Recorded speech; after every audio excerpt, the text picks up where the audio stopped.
Yeah, we're live. I never like how dark this is.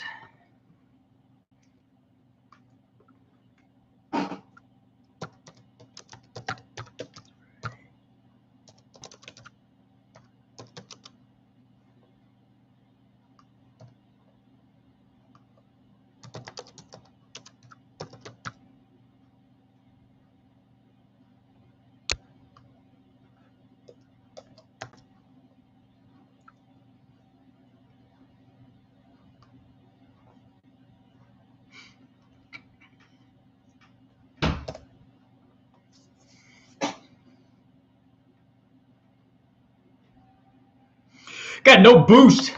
Yo, it's Richard Holder. What's going on? We are live. It's Friday night. Happy Friday, everybody. I've got a supercharged 6-liter up on the dyno. Got lots of stuff to do tonight. So everybody now show up. And I point my magic finger and nobody's there. That's what happens. Some days are like that. Some days everything works out just great. And then there are Fridays when that doesn't happen. But, you know, gotta take the good with the bad. So we've got a 6-liter up on the dyno with the Cadillac STS blower. We're trying to run that to compare it to classic Crusaders in the house, to try to compare it to the 4.8 to see what happens. Everybody kind of wants to see how much power that STS blower will support. Like, will it support a healthy 6-liter? And this one was basically that. It was a cam 6-liter and it has trick flow heads on it. So it made over 500 horsepower, despite the fact that we limited it with the stock truck intake. So I'll be able to show you guys some of that. There's some even more powerful stuff up on there that we were looking at, some dyno data. That's the great thing about having dyno data, is that we can refer back to it. Because when I asked Steve Brule today, hey Steve, what about this and this and this? He's like, dude, I can't remember that. That was like 9 episodes of Engine Masters ago and 300 motors. And I said, look, I know how you feel, man. Somebody comes up to me and says, hey, Richard, do you remember that cam test you ran? Yes, I do remember. Was it cam test like 600 or 612 or which one was it? Are you going to spin that blower to the max? No, we're not. More boost. Rick Leslie's here.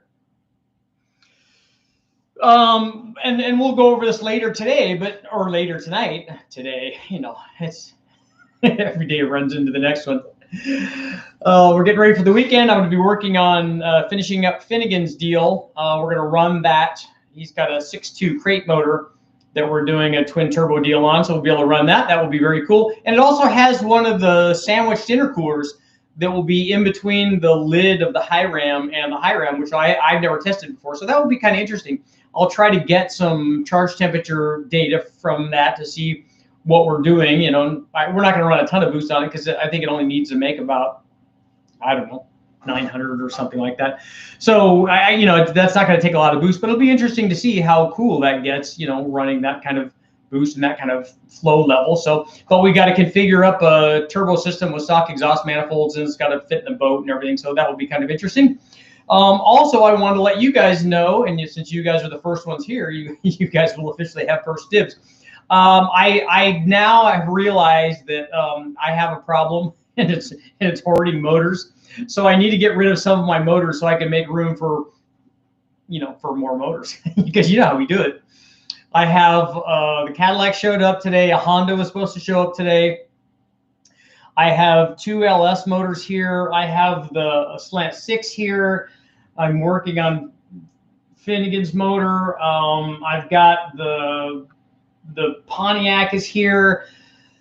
You know, it's just it's on and on and on. So I need to get rid of a few of them. So what I'm going to do is the Cadillac motor is going to be for sale. So if you're interested in the 500 Cadillac, it just showed up from the machine shop. It does not have the heads on it. So if you want to make me an offer and you can put those heads on with whatever head gaskets you want on, if you want to run them, or I will put it together and we will run it on the dyno, and then it will be more expensive if I do that. But it basically comes with, it's the whole motor. It has the intake manifold, valve covers, oil pan, distributor, has all that stuff. I need to find out I can't remember. It may have had a carburetor, probably has a Brawler carburetor or something on it. So if you're interested in that, let me know. And or if you want to take it the way that it is and you can put it together and make it nitrous ready or boost ready, put some MLS head gaskets on it or some ARP head studs or whatever you want to do. So I'm getting rid of that. And if you're interested, send something to my email, and I'll be posting my email randomly here so that people can get a hold of me.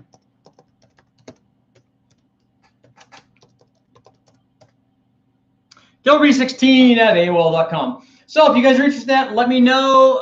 Emil, yes, Morales, thank you very much. I can use it obviously to buy more motors.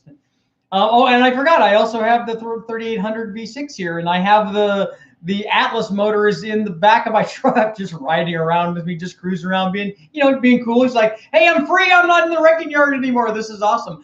I can go out and roam around with like regular people. But so I need to get rid of that. So if you guys are interested in the CADILLAC motor, let me know. It's 500-inch CADILLAC motor. They just freshened it up. It's all good to go. And if you'd like, I can put it on the dyno. As I said, if I do that, if I put it together and put it on the dyno, we'll sell it for a little bit more money just so I can recoup those costs. But I'd like to see it, go to somebody and go in something and see smoky burnouts as a result of the massive CADILLAC torque, which would be good. The other engine I'm selling, and I think I have somebody that has already expressed interest in this, so they will get first shot at it. But I'm selling the 1,000 horsepower or more, because we've made more than that, the 4.8. So I have the 4.8. It's the one that I've used over and over and over and over again. One that I had the CADILLAC STS blower on. I've had turbos on it. I did the original Sloppy Stage 2 versus the World, the NA stuff. But it is a 4.8 LR4. It has a stock block and crank. It has Gen 4 rods. It has JE pistons. It has 706 heads, the best head ever for a 4.8. It has a valve spring upgrade. I think it is a dual spring with a titanium retainer. It has hardened push rods. It has a truck manifold that they'll have 80-pound injectors and a stock throttle body. And I'll also throw in the DNA, the world famous DNA GT45 turbo, and a set of stock exhaust manifolds, so you can make your own turbo kit. So I'm gonna, as I said, I think I offered it to somebody else already. I'm gonna find out if they want that, and if they don't, if that falls through, that engine will also be for sale. The next one actually is, no, I don't think anybody's seen much of it because I haven't run it for a while, but it is a 5-liter Ford Mustang engine. Right now it's carbureted, and it is a rebuilt, reconditioned short block that I did, and I think it originally came from Marshall Engines or something like that.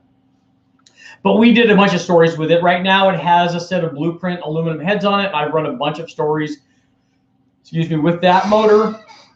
It has an Extreme Energy 274 camshaft in it. It has a polished dual plane, if I remember right. And it has an MSD distributor and probably a 650 Brawler carburetor on it.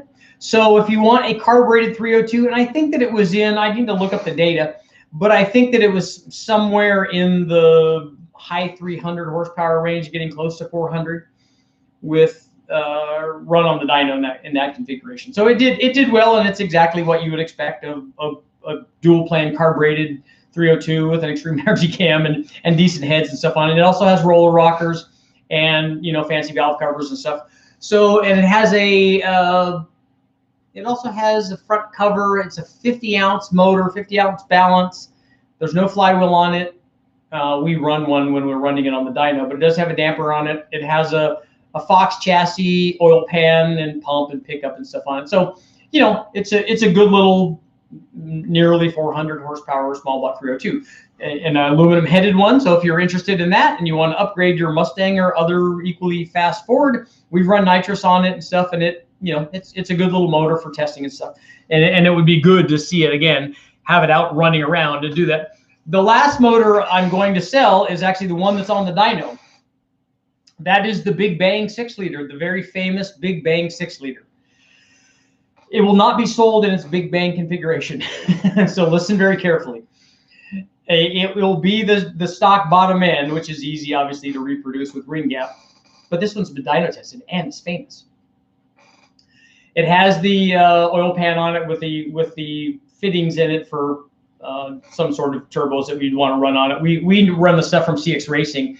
They're like a bulkhead fitting, so they have the O-rings on both sides, and you drill a hole and screw them down, and they work really well, so they seal everything up.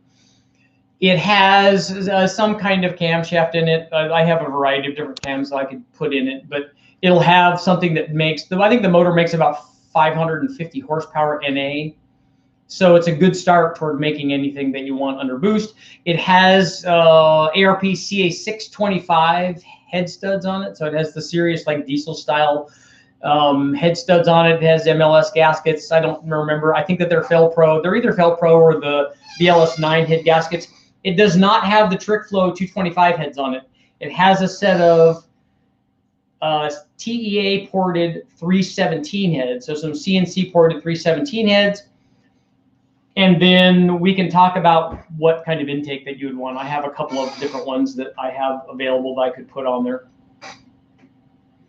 And also you will get, in addition to that motor, you will get the other Big Bang stuff. You will get the two S475 Borg-Warner turbos and the dual core air-to-water intercooler that we run on everything from CX Racing.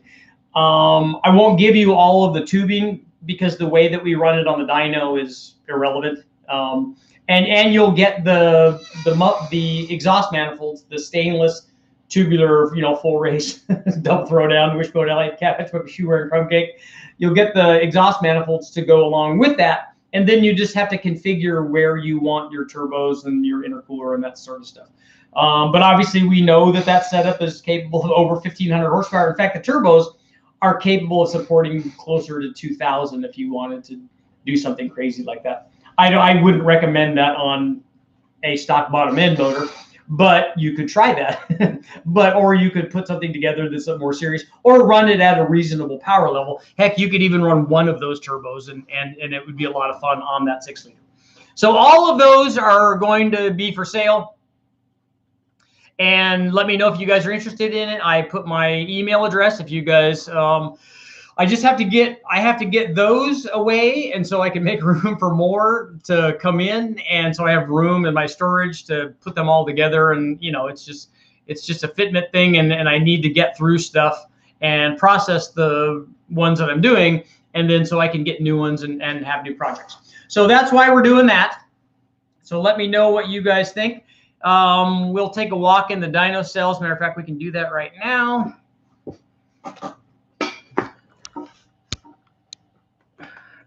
Don't want to pull my mic off, or my camera rather. The mic would be okay because nobody wants to listen to me anyways. So we'll go in here and make sure I take my Wi-Fi hotspot with me. Yo, what's up? Okay, so we're running this, running our 6-liter. We have the Cadillac SDS blower on it. We got the Super Wazoo air intake on it. We already ran this motor NA, and the 6-liter makes with the truck intake. And the cam that's in it right now is actually a centrifugal blower cam. So it's a smaller one. It's actually, oh, here's the, you can take a look over there. See under the thing, see there's the fancy tubular manifolds that we use for the Big Bang motors. The centrifugal blower that's in there now is a 227, 243 or something like that. It's a Brian Tooley Racing centrifugal blower cam. So guess what? We're running it with a positive displacement blower. Is it going to work? Yes, because what do we know about cams? They're all just cams. Okay, you know what I can do? Let's take a little stroll out, and I'm gonna show you. I'll show you the Cadillac motor. This is that's Finnegan's deal. So we're swapping over to fuel injection and turbo, and all the fancy stuff. I do like this. Supercharger, tunnel ram, nitrous. E85. It's got all the bells and whistles. So here, Cadillac just arrived with the heads over there and the pan and stuff. It's already just, for the quickie assembly, the short block stuff is already done. So that's usually the time consuming thing. This right here is super sweet. There's nothing better than 2-barrel Pontiac motors. Almost nothing. Okay, well, let's sit down, get to a couple questions. It's Friday. You ain't got no job. Got nothing to do. I'm going to give you some boost.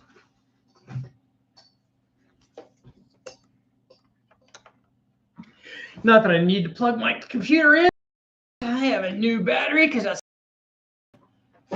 $30 well spent. Okay. Frosty cold beverage. What do we got going on? When are we going to get a boosted 5.3 liter? Yes, I do want to do a boosted L83, but I don't have the fuel for that right now. Mark, did you find a bell housing for the 4.2 liter? Yes. Yeah, somebody just emailed me, somebody local here to West Tech, said that they have one that's already free and I can just come get it. So that's perfect. That's right up my alley.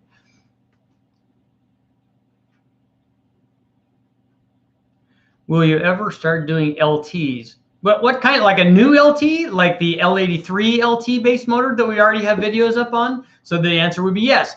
Or the other LT, the Gen 2 LTs, which we already have videos up. So yes. Or the original LT back from 1970, which we already have videos up. So again, yes. But yeah, I do want to do more LT stuff.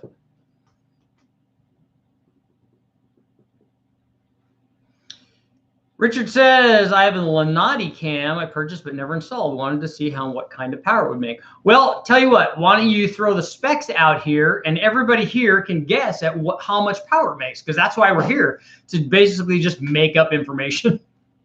No, but if you tell me what the duration is and stuff, we can probably give you a pretty good idea. Dad's Garage, I have the intake you need for your Pontiac. I have the Offenhauser Tri-Power and a dual carb 360. Nice. Please send me an email and let's get together. I'm going to get the, I want to do the Tri-Power. I want to get a factory Tri-Power, which would be good. I want to try also the 6 deuce. And really the thing that I want more than anything just to start out with is a stock 4-barrel carburetor, just so that I can go from the 2-barrel to a 4-barrel, because you got to do that. 4-barrel headers, cam, that's kind of the normal thing.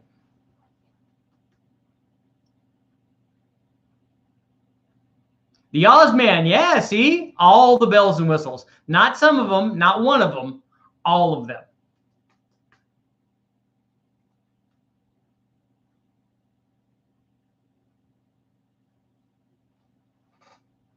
See, Adrian, that's why I'm here.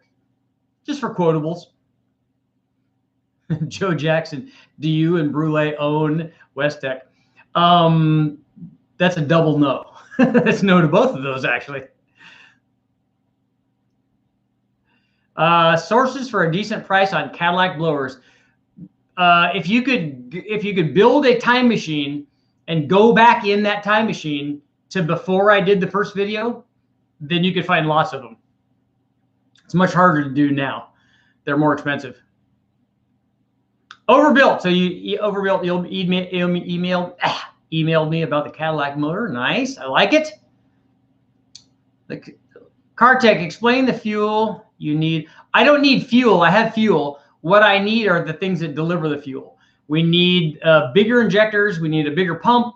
We need a different. We can change the cam lobe to increase the flow rate of the pump. All of those things. And unfortunately for the DI stuff, injectors and pumps are very expensive.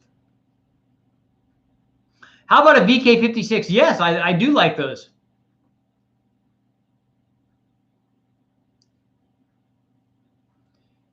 No way, Jose. I've not seen that. We've talked about that a few times, and mainly as it deals with changing the static compression.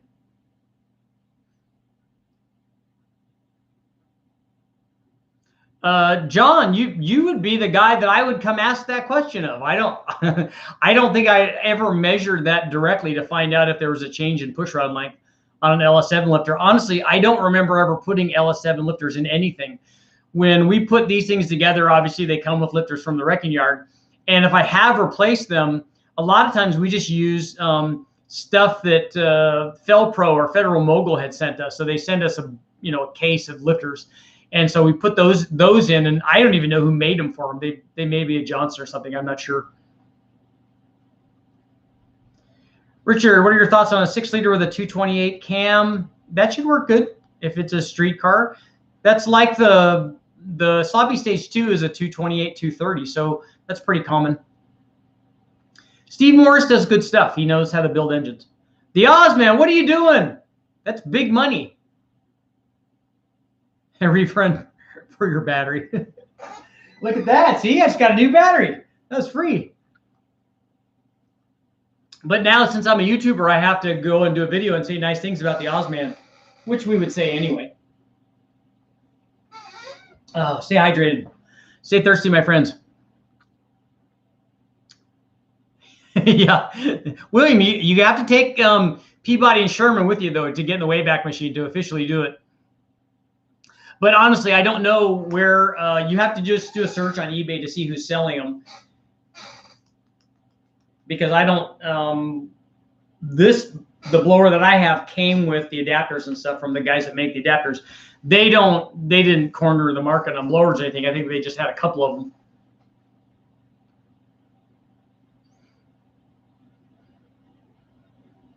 Oh, and John chimes in. Now that I told him I have too many motors, that I have to get rid of some of these motors because I have too many motors. He's given me new motors to pick. And yes, on both of those, I'd love to do a 455 Ols. I think I got offered recently a 403 from a Trans Am, which would be another good choice, only because they used a lot of them. It came in a lot of Trans Ams. But the 455 is the one that I would like to do. I think Brule, I was talking to him today. I think that they've actually run a few 455s here.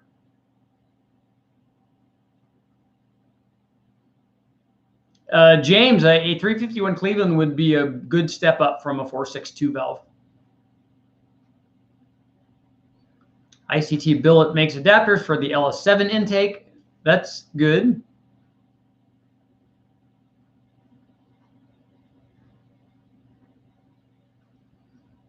No way, Jose. That seems like a pretty big stretch there. 15 pounds and more timing and 23 and less timing. That's a change in 8 PSI.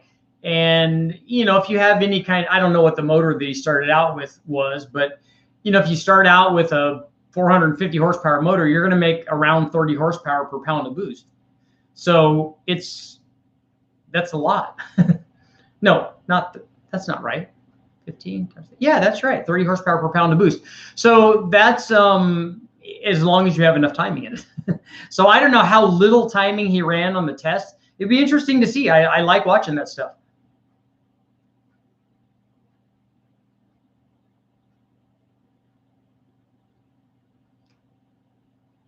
So Frank, you changed from a 214 to a 227 cam on your 455 and lost mile an hour in ET? That seems odd.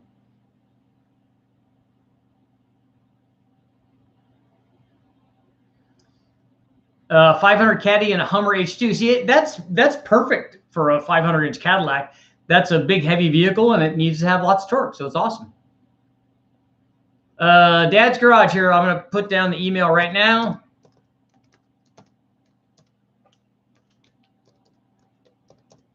AOL.com. What's up? No, Novatech. Without your expertise in Melbourne here, I would be lost. Not expertise, just enthusiasm.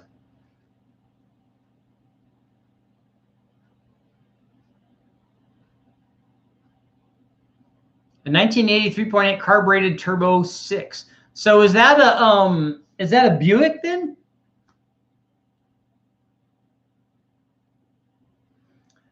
The Voodoo cam, so those have some ramp rate on them.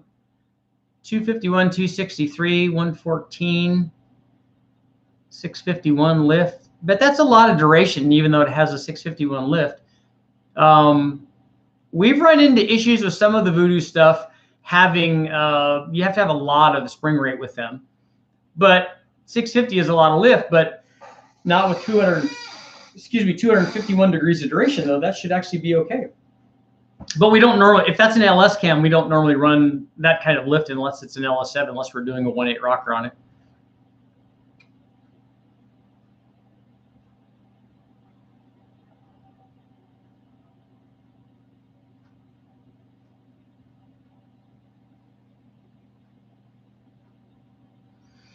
Hey, Osman, much appreciated. And make sure if you're, you know, if it gets into the season and you catch any cool brown snakes or anything, make sure I want to see some video.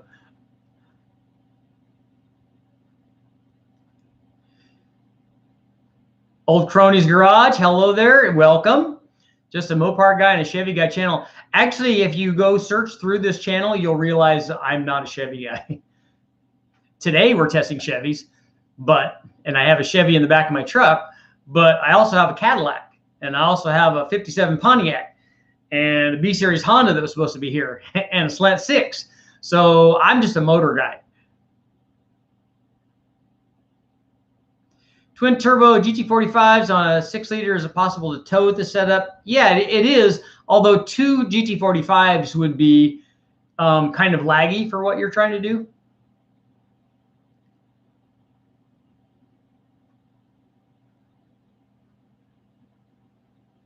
Jacob, do you have any videos of you building an old L69 305 HO motor from the Camaros? And I think that they use that motor in the Monte Carlo SS as well. Those are cool. I know how good they are and how fast they are because I had to race against them in my Mustang in SCCA showroom stock.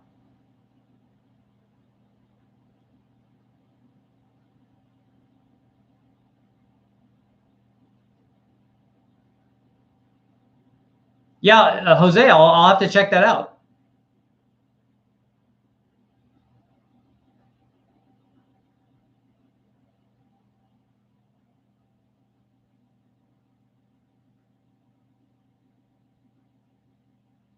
Kentucky Speed, what's your impression of Billy's newer LST lobes? We've run a couple of them, and they've performed pretty well. They performed the way that we expected cams of those kinds of specs to do. I really like the surface finish on those, and I didn't run them up to see if they were, you know, we don't run them up at high enough RPM to find out how stable they are, or if they're more stable than other people. But I know Billy really well, and he's, you know, if he tells me that it's going to do that, if we were to run it up there, I think I believe him.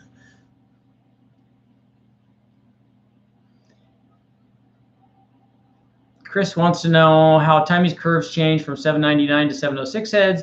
I don't think it's a flow difference or a discharge coefficient of discharge. I like to see a 799 with 189 valves and a 706 with 2.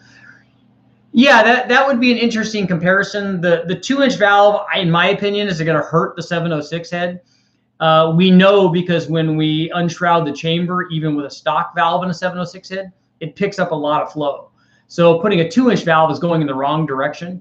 Putting a small valve in a 799, in my opinion, is also going the wrong direction, because I think that what a lot of people don't realize about the 706 head is that it does have a chamber that matches the bore size. It has smaller valves. It has smaller ports. It's got a different throat.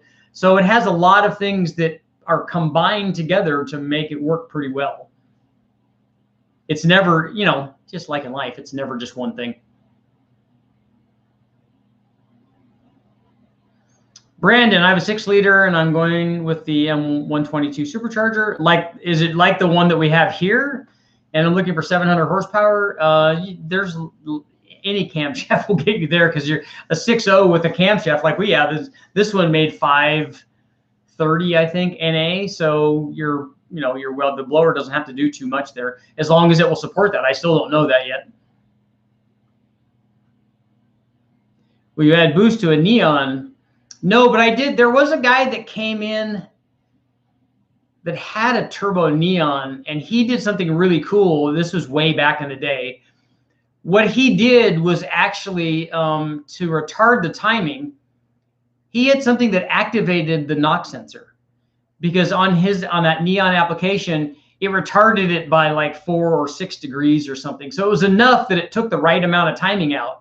And so that was his trick that was his timing trick on the Neon to, you know, to retard timing under boost, which I thought that's a genius idea.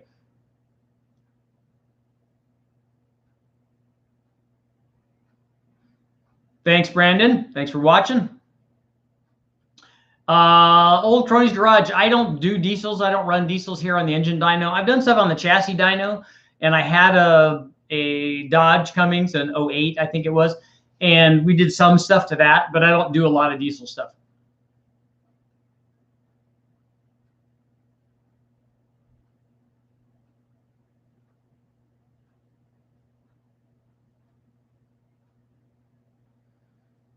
Michael wants a tune port on an LS3. I don't know what that would do.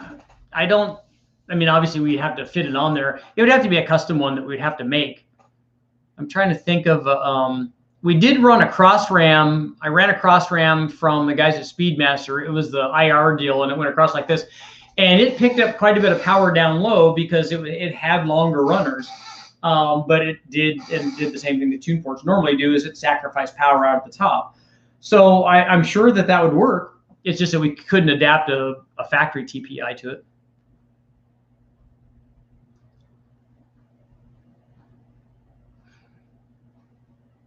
See, here in Osborne, that's great. I was hoping that it's because you were from Australia.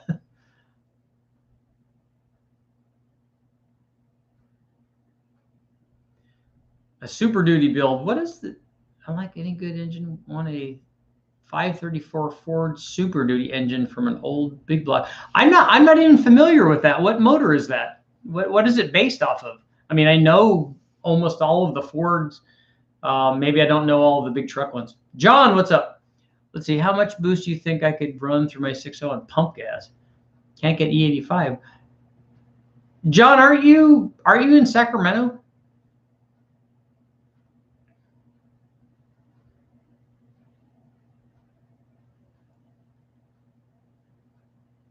I do like the Chevy Sonic 1.4, the little turbo motors. I think that those are cool.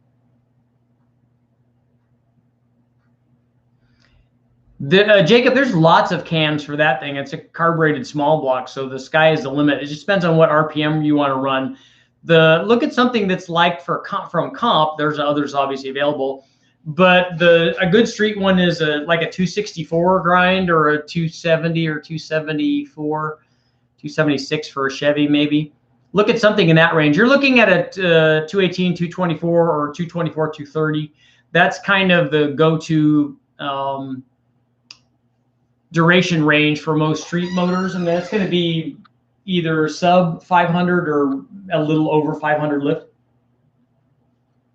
And if it's a EFI, well, that's a carbureted motor, so you'll be fine, because you have to have a carbureted camshaft. But it's going to be in the 112, 113, 114 LSA. How can I convert from gasoline to E85? You normally have to have bigger injectors because it requires more fuel flow, and then usually a bigger pump too. And then you have to take a look at some of the lines and stuff to see what's going on there. Fast LSXR versus BTR. For low-end torque, that's no comparison. The fast makes a lot more low-speed power. In fact, the fast will make more power than the equalizer, probably all the way up to 65 or 7,000 RPM. Vampirical, why do you think more people do not compound turbos instead of running twins? Normally because they can make the power output that they want just running twins. There's no need to compound it to have the higher pressure ratios. They do that a lot in diesels. But if your goal is 1,500 horsepower and you can make 1,500 horsepower without having to compound it, I think that that's a better choice.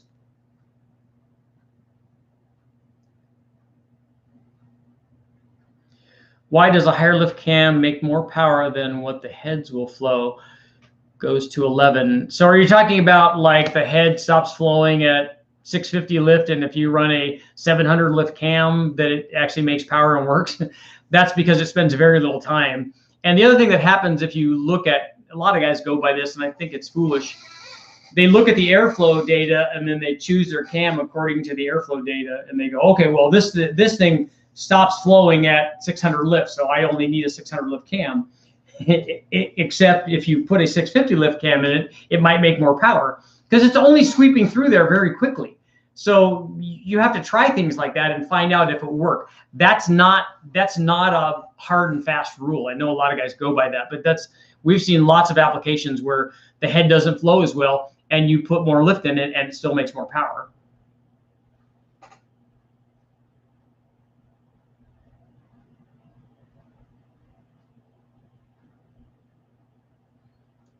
Corey, I don't remember you ever saying how you tie the Holley EFI into the ECM on the LS motors. We don't run factory or I don't run factory ECMs on anything. We only run the Holley, the EFI. It's a standalone management system all by itself. So all we do is just plug it into the injectors and plug it into the, it plugs right into the factory map sensor, right into the, not factory, well, it will plug into the factory map sensor, right into the crank sensor, the cam sensor, the coil packs. It plugs right into all of those. The harness that came with the Holley does all of that.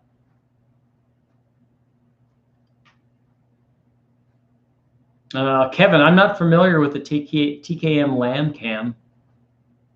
Is it like a thrill cam?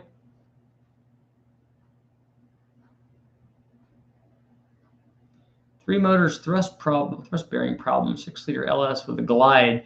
Are you, you must be loading the thrust bearing, then you need to check and see what's happening with the, the converter or an input shaft or something. You're obviously loading the crank somehow. You need to figure that out. Get some spacing in there. That's actually fairly common. James, what do people mean when they say they have an RV cam? That's the same thing as having a 3/4 race cam or a race cam and those kinds of things. The RV cam was just a mild cam. It's usually something like a 206, 212 or a 203, 210 or something like that. Something that has more duration than, and usually a little more lift than a factory cam, but is still mild and street drivable and is designed for low speed torque, because that's what, for an RV you would want to have torque.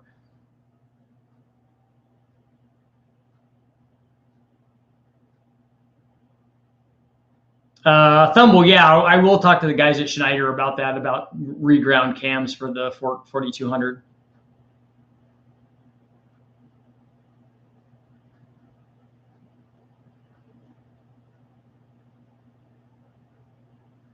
The street cams I'm talking about mentioned, or the Slobby Stage 2 is a 228, 230.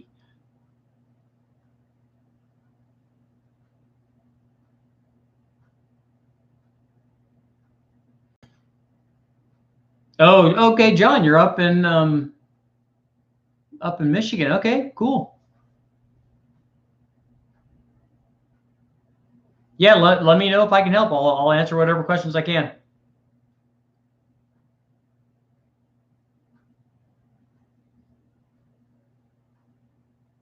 Torque converter swelling, I guess that could be a possibility, right? We have not run the CADILLAC under boost yet, so I've only run it NA, and we're just put the blower on and stuff, so I'll be doing that later.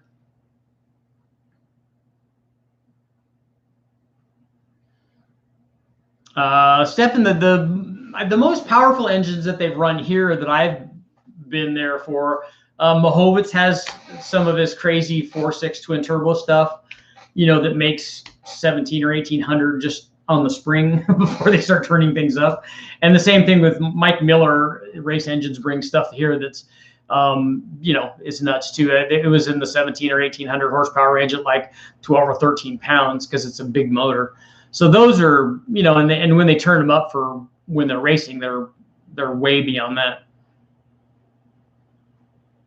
The TSB 218, 224 cam at a 4.8, it's going to want to rev a little bit, but yeah, that will work.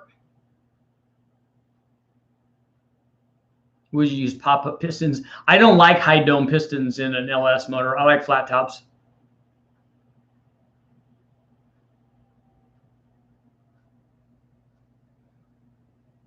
Cody, take a look at the 175 horsepower cam videos. We got a 408 on there that's like a 6,500 RPM one, and it makes 620 or something like that. So that should work pretty well.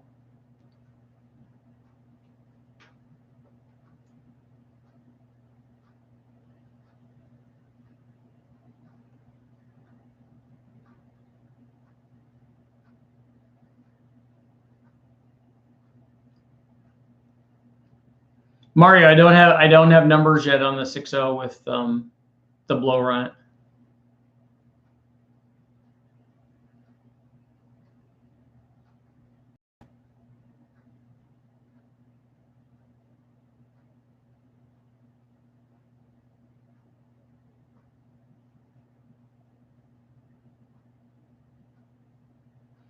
Nice. Overbuilt, I like the idea of a marine turbo version.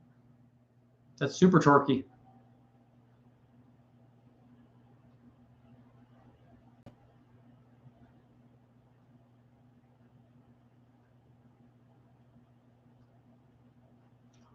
John, all I've done for the last 25 years is do stuff on the dyno. Although I do, I've done a lot of racing too. Not a lot of drag racing, but a lot of road racing and Bonneville stuff. And I've been to, I used to go to Terminal Island, and we used to go down to down by Oceanside. Carlsbad's where the other drag race that we used to go to a lot. What is your favorite cam for a turbo LS 6-liter? You just need to tell me what RPM range you want to run, and just tell me what power output you want.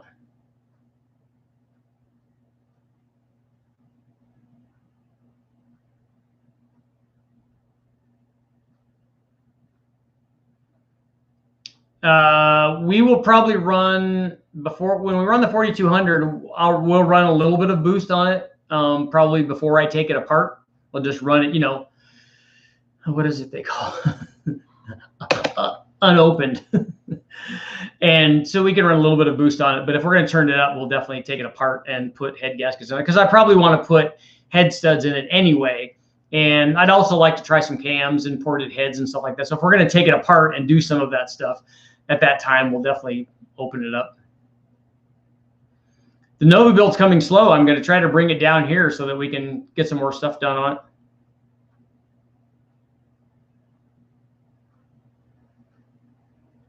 Have you ever driven at Road Atlanta? Yeah, and I drove Road Atlanta back in the day when they had the gravity wheel before they changed the configuration. So, and I got to drive Road Atlanta in the rain, which was awesome, especially with the gravity wheel, because down at the bottom of that gravity wheel is where all the water rolls across the track. So every time you come down to hit that at speed, your car's not on the track anymore. it's above the track, but you don't lift and you keep going, and then it catches back and keeps going. I really liked Road Atlanta. That's where I had one of my funnest adventures racing, because it was raining, and we didn't have any, we couldn't afford any rain tires. So we just had our tires, which were the same tires as we had for everything else. We were running a Mustang, and we went around. We even looked at, there was a Goodyear dealership there, and we were looking at some all season rain tires or whatever, and they're way too expensive. And then we found a guy that was a short track guy, and he told us about some Hoosier dirt stalkers. And he's like, but they were slicks. And we're like, we're not putting slicks on this car in the rain. That's foolish. He said, dude, you need to try these. So he made us a really good deal on them, and we ran them in the rain, and they were fantastic. And I knew when I went by the Archer brothers, who did not have rain tires on, but did have all-wheel drive Talons, when I went by them under braking into a turn, and this thing hooked up, I knew that we had something. It was amazing. I was working my way right up to the front, and we didn't have the car for that, or the driver for that matter. But we did have really good tires, and unfortunately the rain stopped, and then the tires just went away. I was driving around trying to find puddles to cool them off, but it was to no avail, and we just started moving back and back. But they worked really well in the rain. It was amazing.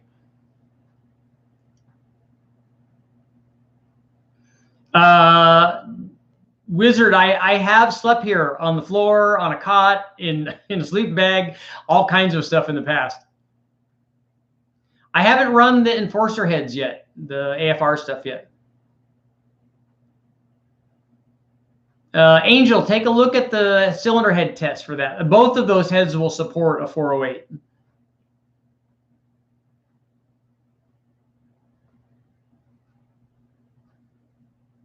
Miatas are amazing track cars. And Skip Barber stuff there. That's really good. That's really good stuff to take.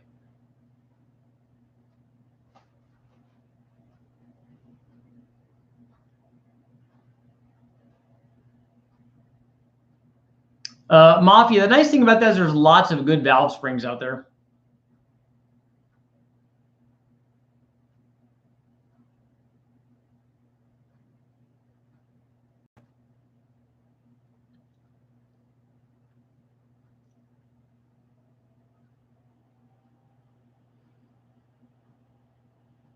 John, Gran Turismo is exactly the same thing.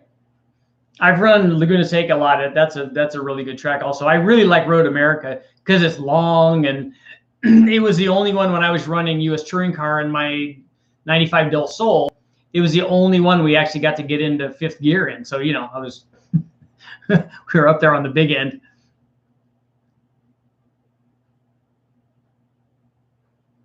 Lauren, take a look at the head test, and you'll see what it does to port them. Ported 243 heads can flow as well and work as well as a set of trick flow 225s or 235s. So there's a lot of power to be had from that if you have enough motor going under them. If you have a mild 6-liter, then I wouldn't bother. If you have a 6-liter that you're trying to make 600 horsepower with, and you have a good intake manifold on it, and a big camshaft in it, then ported heads are a good idea.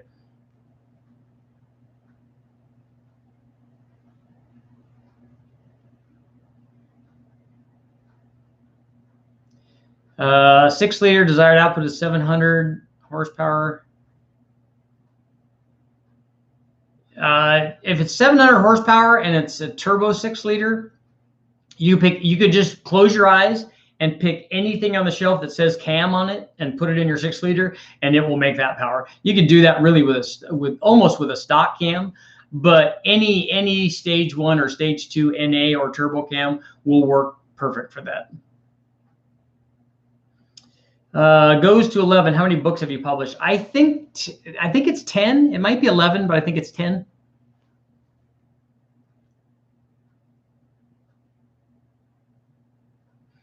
I've driven a Monster Miata, which was a lot of fun. And we actually put our old World Challenge motor in it, and it was a GT40 dart-headed, mild cam kind of thing. I think it had an X cam in it and big rockers or something on it.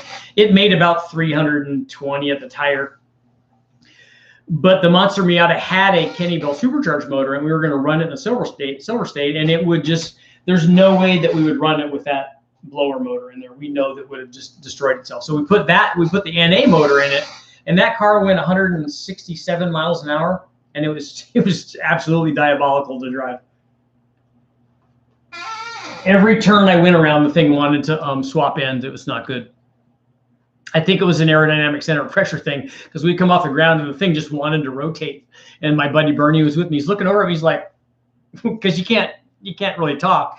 He's like, dude, what are you doing? Are you getting spunky here? I'm like, dude, that's not me. And so he's like reaching over, snugging his harnesses down a little bit more. I said, oh yeah, we're in for a ride.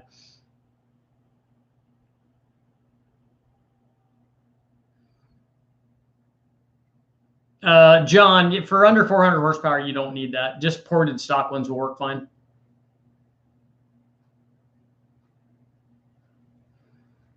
Joe, that cam's going to work good with a turbo. I mean, you could get something with a little more lift. Although it's a 103 LSA. Am I reading that right? Admiral, if you're going to take it apart, put gap in it, man.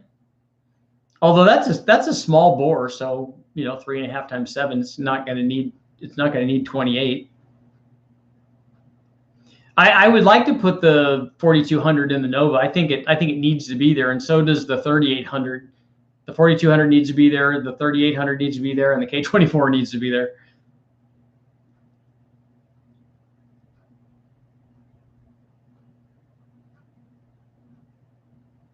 Somebody tell me what the name of the guy that ran the drag race, the LT1 car, the stick shift guy, the guy that has the fastest stick shift. I can't remember his name, but that guy's making crazy power. Although I don't know that I don't think he's doing it with a stock bottom end.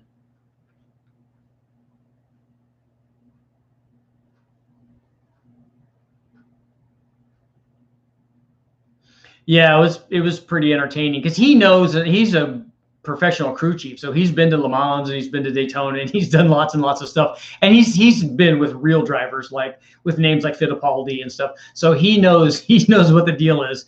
So he realized maybe how much trouble he was in. No, and it's not Cletus. What the heck's the guy's name? Somebody look it up. It's an LT1. It's a second gen LT1.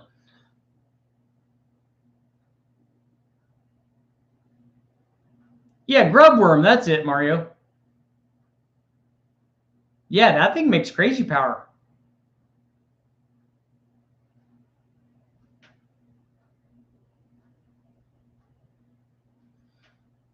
John, is that the Sniper kind of sheet metal intake manifold? If you want to know how it does, just take a look at the intake test.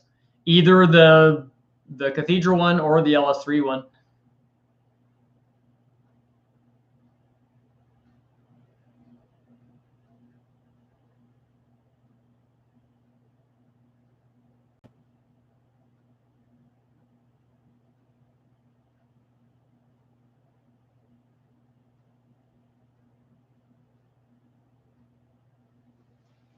You're going to put the ZL1 LSA on your 5.3. That's a good combination. You just need the adapters, put a cam and springs and that blower on there, and that 5.3 will be really fun.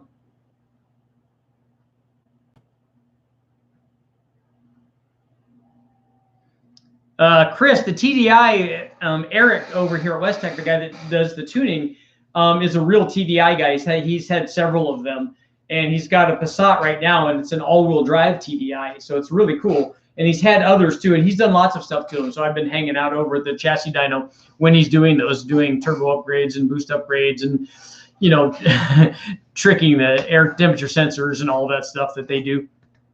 I like those because we're always talking about the mileage because I had the Civic VX and I had the Sprint Turbo before that. So we're always talking about, hey, on this run, I did this kind of mileage and stuff.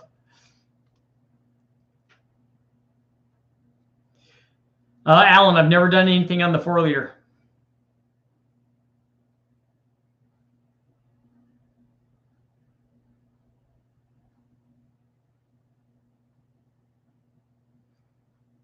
Victor, Richard, is there any budget supercharger cam for cam 6-liter?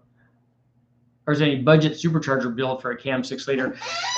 I don't know what the least expensive way to go with. The TorqueStorm supercharger kit, I think, for the LS is actually fairly inexpensive for a new thing, and for 700 horsepower, so it works pretty well. I don't know about the wrecking yard stuff because I don't know what all is entailed. I know that the LSA stuff is out there, but everybody I've talked to has said the same thing, that by the time you're done getting it all working, that it's more expensive than people think, because they see a blower for sale, an LSA blower for sale, and they're like, oh, look how cheap that is.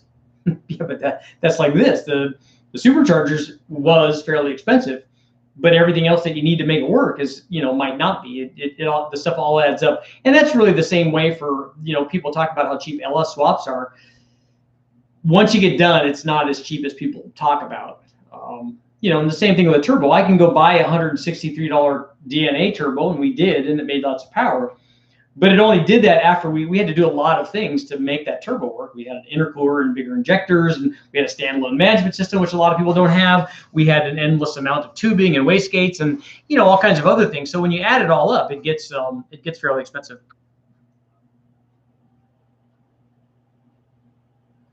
How well do common aftermarket intakes work on 550-inch and larger strokers? If that's a big block, then at that displacement, you're going to definitely want to think about single plane intake manifolds.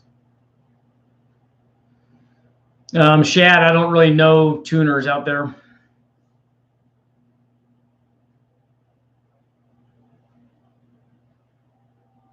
A Pro Charger works really well. Like I said, that F1A94 that we run a lot, and the D1SC that we run, that also, it can make a lot of power.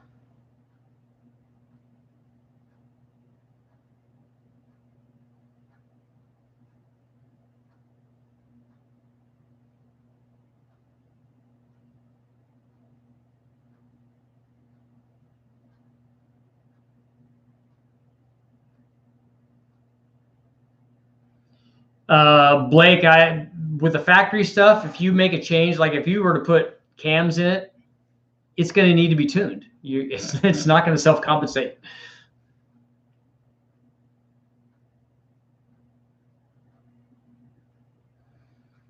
Yeah, Kermit, it does nickel and dime you. And the thing is, a lot of that is our fault because we decide that, okay, we've done that. And look, I got my motor so cheap. Yeah, I should probably put head studs on our head gaskets. I can get that turbo, but it really needs a good intercooler. You know, I got to have cool tubing, and I want to spend good money on a wastegate, and on and on and on and on. Pretty soon, it's like real money.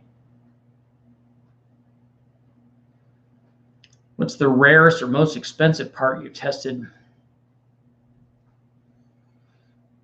The factory Rochester fuel injection on a 327, that was pretty big money. Trying to think what else we ran that was like really cool. The thing that is most expensive around here are the cars that come in here that the chassis dyno side does.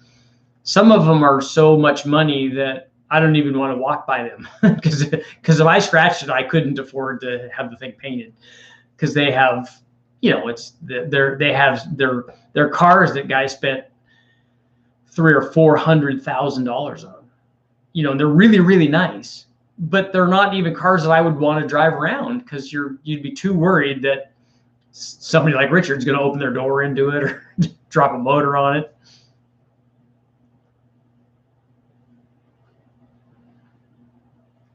Seth, I don't think the Cadillac superchargers right now are a good deal. The eBay GT45 is a lot cheaper, but again, it depends on which one. And the GT45 might not be a great turbo for the 6-liter because it would be a little restrictive on something that big. For a first-gen 6-liter, do you recommend 243s? That's a good head if you have them. They usually cost a lot of money. Got a set of 350 Vortec heads. Go ahead and have them check for an older motor upgrade. They are good for an older motor upgrade.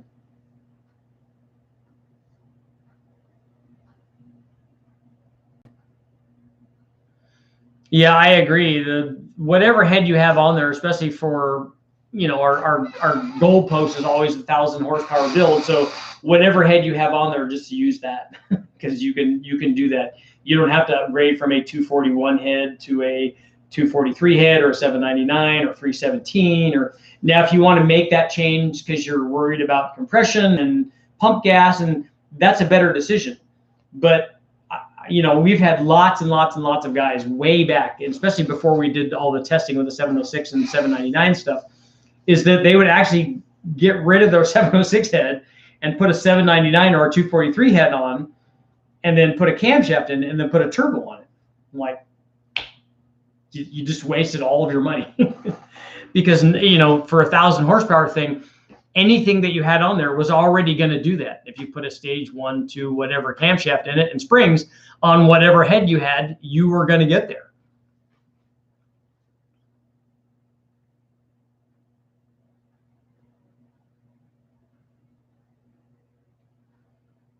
Almost Racing, is it a 4.6 iron block? Is it a 4.6 aluminum block? Is it a 4-valve? Is it 2-valve? Give me some more information. But we've done 1,000 horsepower stuff with 4.6 2-valves, so you definitely can get there. And guys have done a lot more than that on the texted blocks and the 4-valve stuff. Leno, you could go to a 383 and that would help response and stuff. But I think that you just spend the money on getting the blower and a cam and springs on a 5.3, and then drive it around and see how much power you know, if you have enough that you like.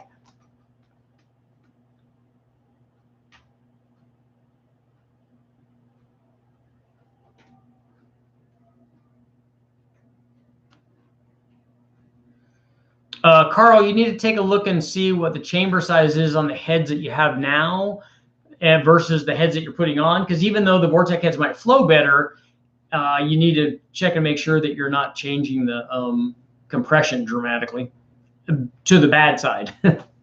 I think the chambers on the Vortec heads are fairly small, but some of the 305 stuff is even smaller.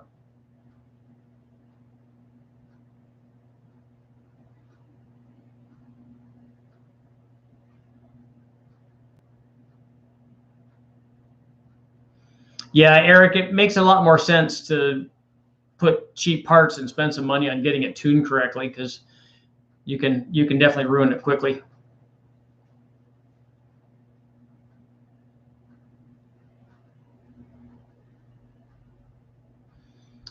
Goes to 11. I don't know who Rock Solid Motorsports is.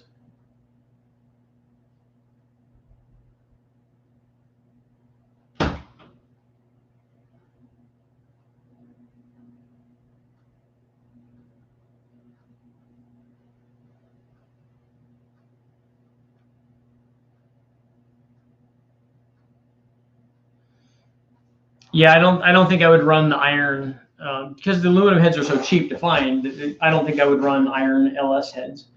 I've only ever done anything with one set of them, and all we did was take them off the motor that we used for one of the Big Bang deals. It was from Chad Reynolds. They were on his, it was a real early 6-liter, a 99 or a 2000, and we just took them off. Matt, you're going to want to go 6.5 or 7 thousandths per inch of bore. So we usually go between 28 and 30 on a 4-inch bore.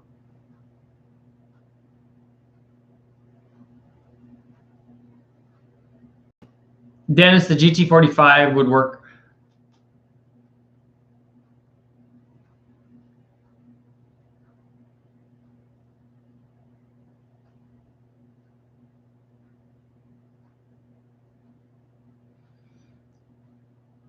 I'm Monster. So you're putting a TVS 2650 and you have 823 or 821 heads. The 823 and 821 heads flow more and will make more power than a 243. Unless you have the 243s professionally ported, then they will make more than a stock rec port head does. For a 408, you have enough cubic inches, so put the bigger head on, and that way put a camshaft in it, and then you'll make more NA power, and then the blower won't work as hard. You'll have a lower boost level for any kind of power goal that you're looking for.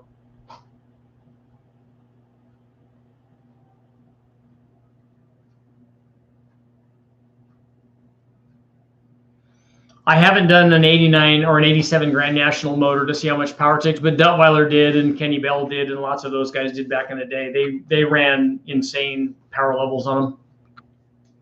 Admiral and 823 head is very good.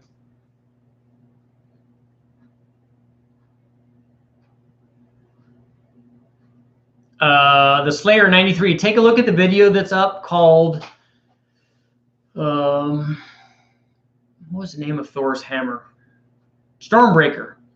It's called Stormbreaker. It's a carbureted 4.3 balance shaft motor, and we also ran it with a supercharger, and we did a cam upgrade on it.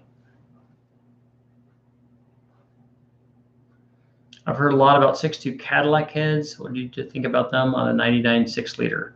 It doesn't matter that it's a Cadillac head. It just matters that it's a version of the LS. So if it's a rec port head like an LY6 or any of those, or an LS3 style rec port head, then it will work well on your LS, on your 6-liter.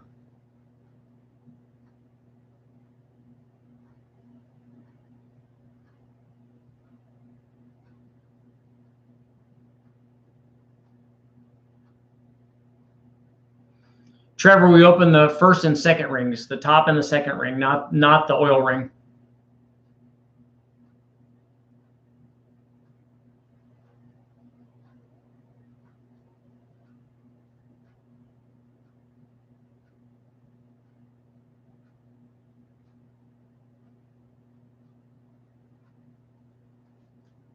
Yeah, the iron block will work fine. The iron 462 valve block will work fine.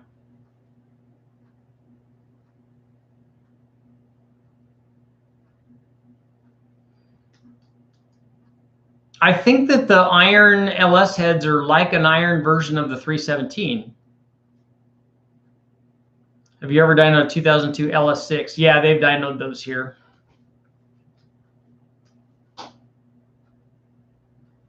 Walker boys.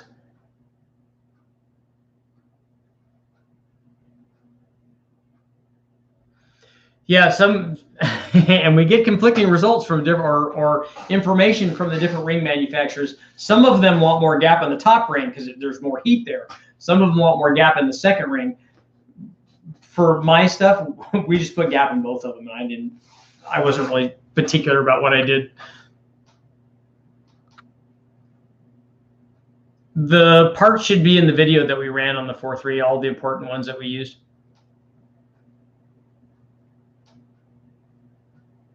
Dagan, if you take a look, I put it in the comments, but I'll write it down again here.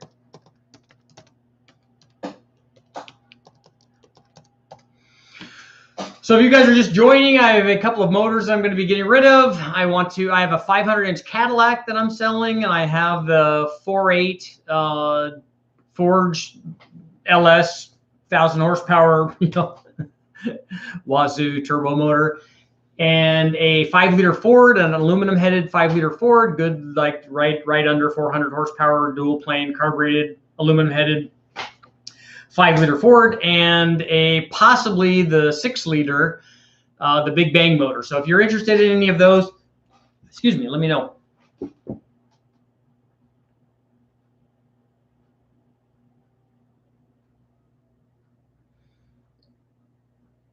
Will ported 317 and shaved 20,000s work good with a little dome? I would not put a dome piston in there. I don't like dome pistons. You should put a flat top piston in there. If you want to shave the head, you can. Although if it's a turbo motor, you don't need to do either one of those things, because the head is not holding you back from making the power that you want to make. If you want to make 1,000 horsepower, you put a 1,000 horsepower turbo on it. That cylinder head with springs and cam will do that. You don't have to get tricky because the problem is when you shave the head, you're weakening the deck. You want a strong deck. I would rather have the strength in the deck than a little bit more compression. If you want to change the compression, just go grab a 706 head that everybody throws away and put those on, and those will make more power than the 317 does. But they will still make 1,000 horsepower with your 1,000 horsepower turbo. Mike, you got to send me an email. The 4.8 might be spoken for. It's a forged piston, cam, springs, titanium, retainer, hardened push rod and stuff. But I think that I had somebody that I talked to, and I need to get back a hold of them and give them first shot. And if they don't want it, then we'll put that up. E3 spark plugs.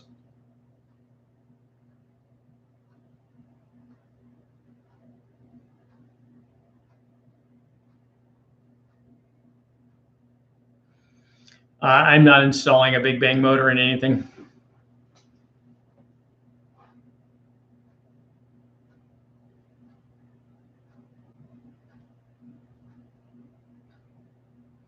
So Mark, you already know what it does. Do you have two S475s on there?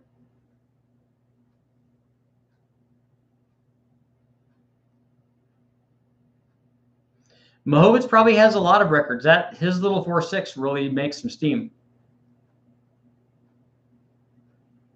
I'd have to go back and look what the LS6 made. They were rated at 385 or 405 back in the day.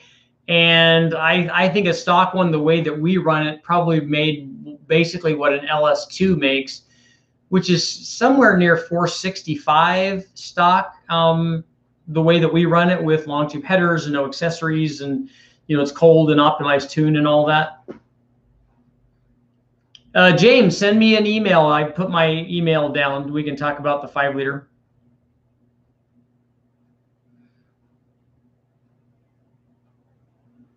Eric, you smash that like. That's what we like. Don't just be nice to it. Don't just don't suggest a like. Step up and make it happen.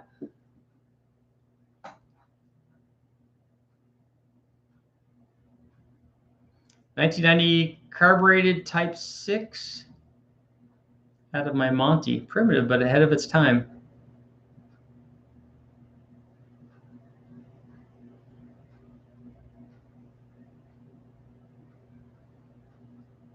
So Almost Racing, I need to do a call out and tell everybody, you guys should be pressing the like button. Come on.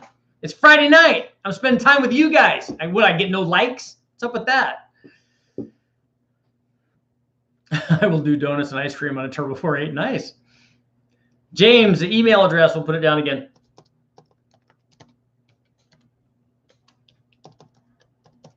Boom, right there.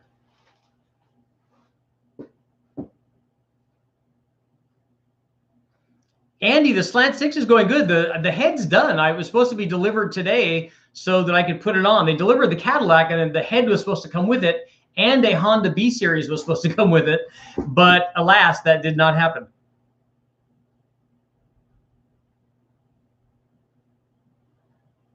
The video of the blower on the 6-liter will come out after we do the testing of the blower on the 6-liter. Were you 201, 231? Were you here when we were talking about what all went into the Big Bang motor? I bet it's different now. Kenny, wait a minute. If you're getting rid of all those motors, what will go in the Nova? I know if I get rid of those motors, that will only leave me with like 10 or 12 and more coming. So there's no shortage of motors.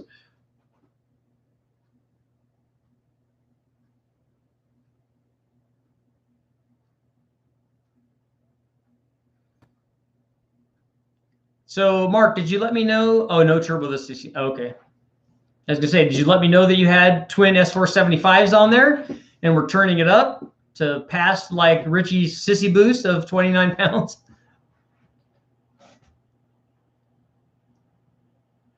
What's your favorite mod motor? The one that was in my Ford GT was really, high on the list. Eric, what's up? You still need to set up your dang Patreon. I'm buying for the 1-year plan. Yeah, I can have the that's right. I need to get those motors going on. Oh, God, there's so much stuff. Are you getting rid of any modular Fords? I already did that. I got rid of a 2-valve, high compression 2-valve motor.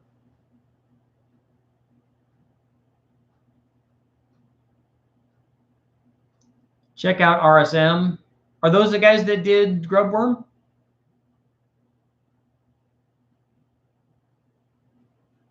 Yeah, the 544 valve made good power.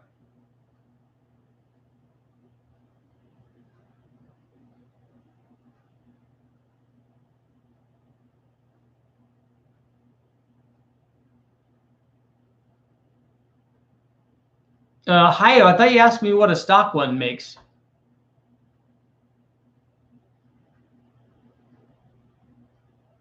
And that's a wheel horsepower number, so you're not really comparing things there.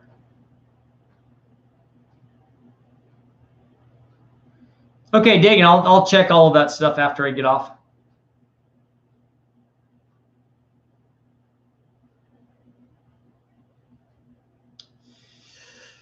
What do I have? I have a Gen 6 454 that we pulled out of the wrecking yard that's been sitting for quite a while. I was going to do I think that we were going to do, because I have another one that's the Big Bang motor, and I have that we're supposed to run and put the turbos on. And then I'm trying to think of what the heck else is over there. The Buick is getting ready to go back on the dyno. What else is over there? The L83, the RB25. I don't know. I'll have to think. There's some other ones.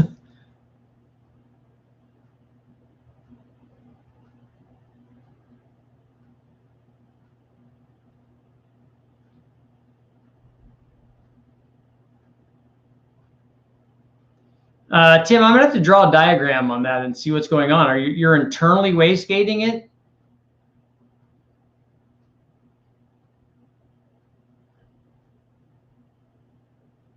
Gen 6 454 for the Patreon program. So you want to build 454 to be given away? Or auctioned off or Patreoned out? Tim, did you decide whether to build a 318 or a 360? I actually want to do both. I kind of want to compare a 318 to a 360. So the people out there that think that the 318 is the most underrated, best motor ever made in the history of the world can see that it's actually just another motor. And it does exactly what a 318-inch motor is supposed to do, and will do less than what a 360-inch motor does, because we all know what a bigger motor does. Yes, I have an RB25. 9 miles in the house.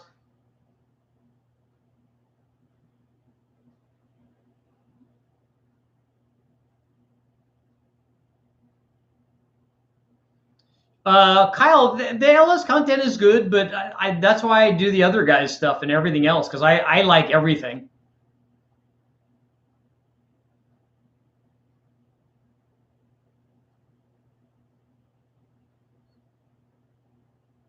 I'm worried that if you, Eric, I'm worried that if you split the gate and have that go to atmosphere, because we had that problem when we were doing the compound boost deal, and you don't want to get rid of that exhaust energy. You want to channel that.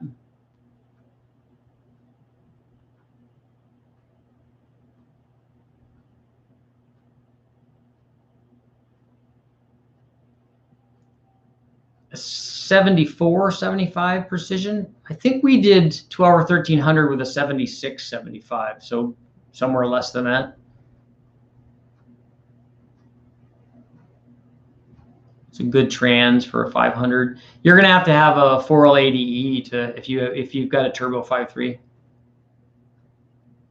We don't know yet about the blower on the 6.0. I've done some, and I know this will upset people.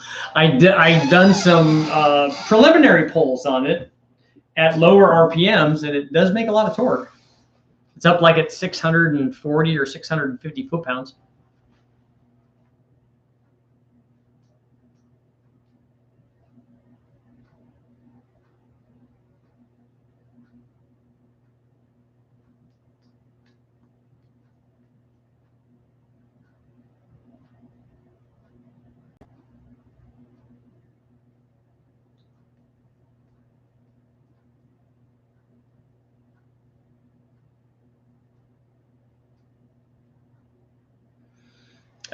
Jim, the RB25 isn't for sale yet. It may be later on.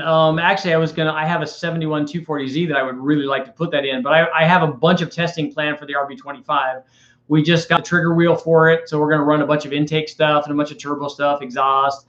I want to do cams for it. I'd like to port the head. I want to flow the head to find out how well or not well it flows. But I do want to do some stuff with that.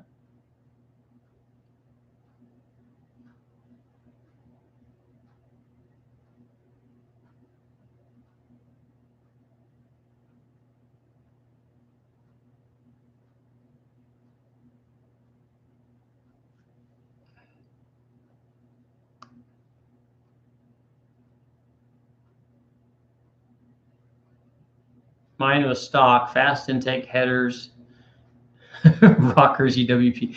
So you can't say mine stock, and then after that start listing out the mods that you made to it.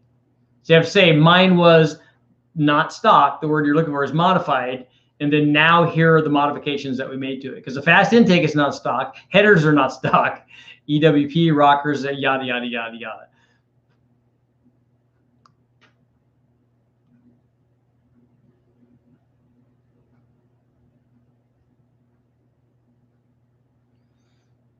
Yeah, Mike, the 318 was always like a low performance 2-barrel. Yeah, they probably had a 4-barrel version, but it was never a performance motor. That's not what they offered for anything. Like, it was not, the 340 was kind of their performance motor. And in my opinion, one of the I think it's an E58 360, I think was probably their best motor. So I want to do a tri-power 340 6-pack deal and build one of those and then see what it does and compare it to the Boss 351, see if it can compete with that, which I don't think it can. But then more than that, I want to do the 360, the low compression 360 that they had later on, and see how that compares to that smaller 340.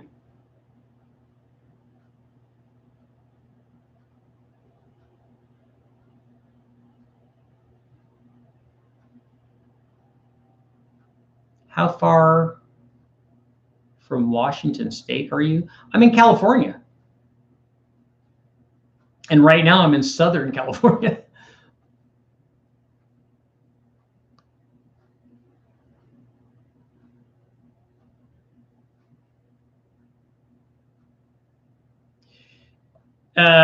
Tim, I did look at the 2.4s when I was at the wrecking yard because I was looking for a 2.2 Chrysler.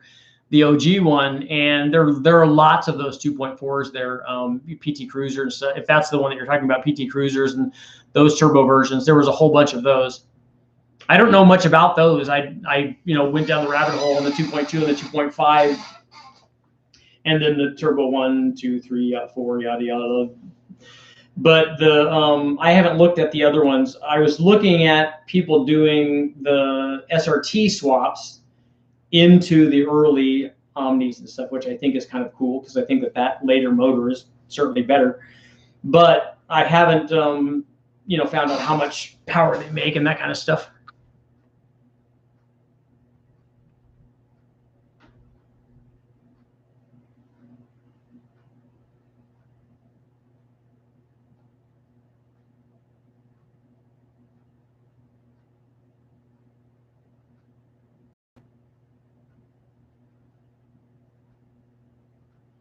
Yeah, Timmy, that's what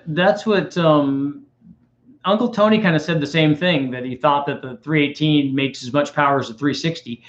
And I would find that, I think the dyno is going to tell us that that's not what's happening.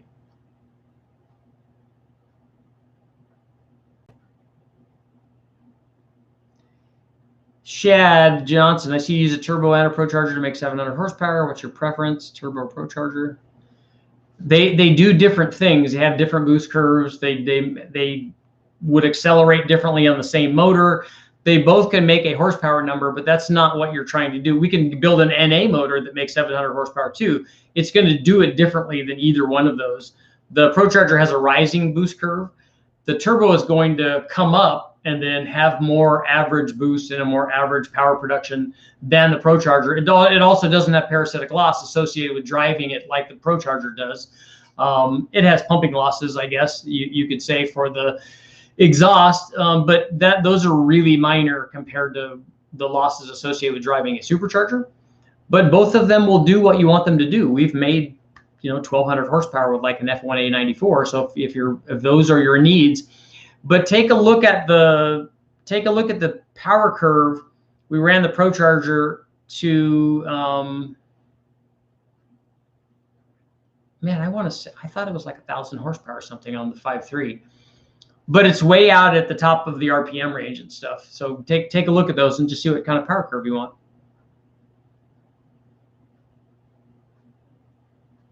Buy a cheap leash for that crank walk 4G63.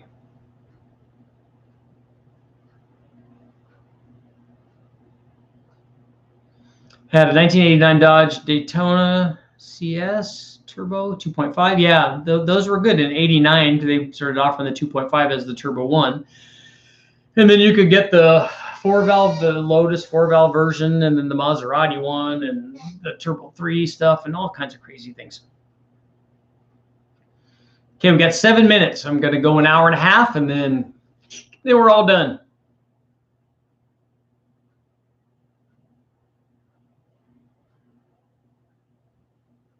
I can get 600 out of my LQ9 Trailblazer Intech Sloppy Stage 2 custom exhaust. Don't forget the tune. You got to have the tune in there.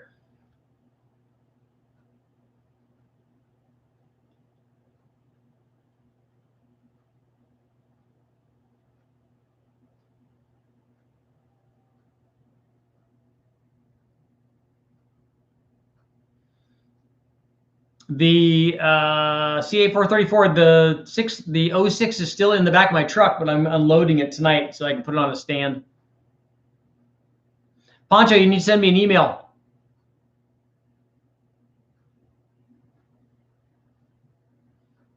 Yeah, the Pro Charger can be easier on the drive line because of, a lot of times turbos can create traction issues. Ryan, I'm not going to do a big bang on the K20. Lots of guys have built K20s that make 1 million horsepower, although nobody I've seen does it with a stock bottom end. Ryan, actually, secretly, what I want to build is a K10.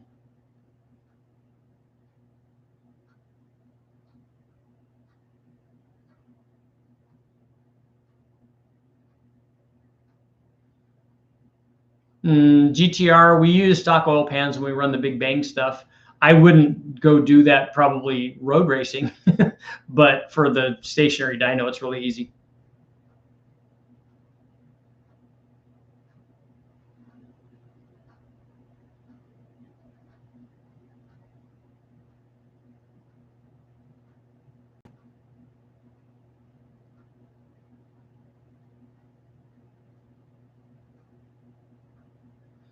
If I stay with my turbo 4.8 and just do a cam, well, I want to stay with a 211 duration. It depends on how much power you want to make. Yep, can't forget the tune. It's all in the tune. Just don't let the tune fall out, though. If the tune falls out, and also when you get the tune, then you can always blame the tune for everything that happens. Every bad thing that happens, we blame the tune. Yeah, Ryan, you're not going to find anything because that's a Richie only.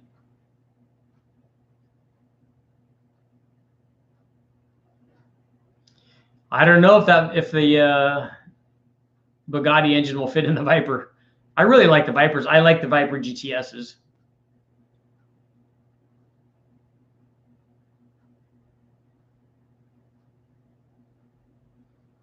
Ghost, it takes a lot of power to hurt the stock crank.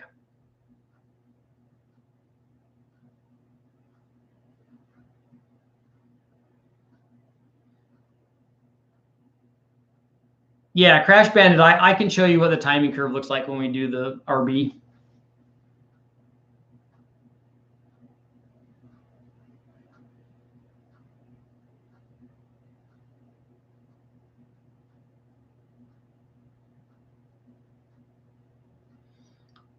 Nico, I don't know about the On3 stuff. I've never tried anything of theirs.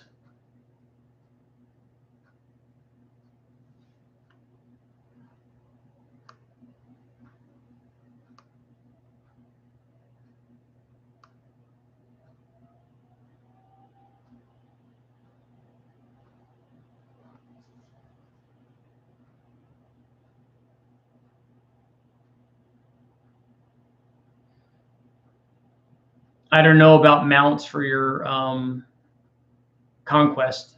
I don't know about swap stuff.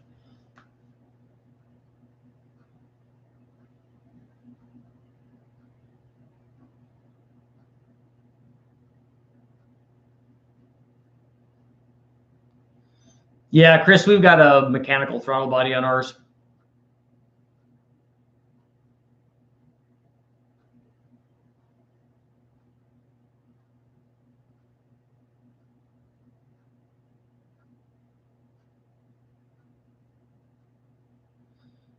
I haven't ever done a Borg S482. I have done some stuff on a S480, but it was a smaller. I think we might have even did an AR test on the S480, but it was a turbo that was sent to Freiberger, and he's let me use it before. But it was set up, I think, with a small housing because it was going to be run on a 5.3. But it's a billet wheel deal, and it has obviously the potential to make a lot of power. Yes, Tyler, I should see you here tomorrow night.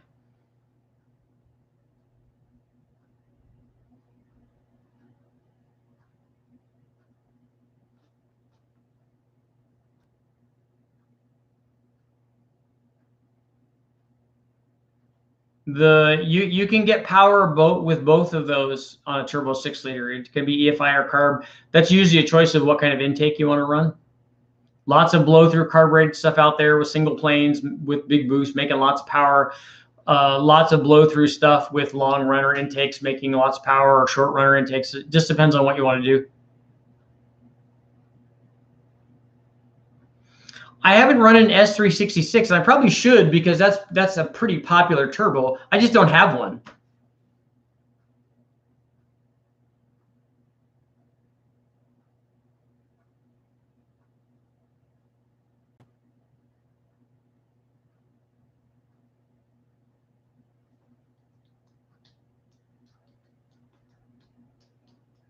Yeah, that's an interesting consideration, Brian. Or on the remote stuff, do all guys do they mount their turbos high enough so they can drain back into the thing? Because some of them are in the bed of the trucks and stuff. But I would imagine that they have to do remote pumps on those.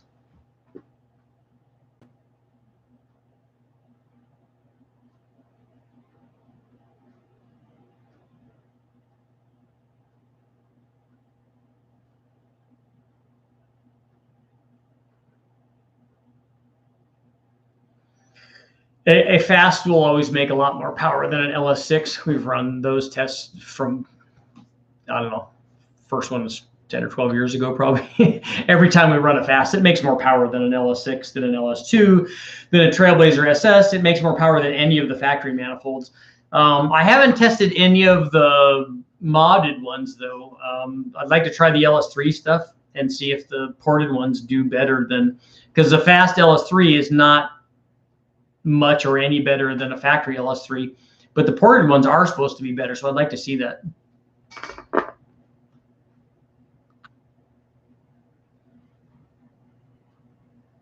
What size injectors did you use for your 700 horsepower 6-liter? You can do that with 53s or 75s or 120s or 150s. Any of those will work.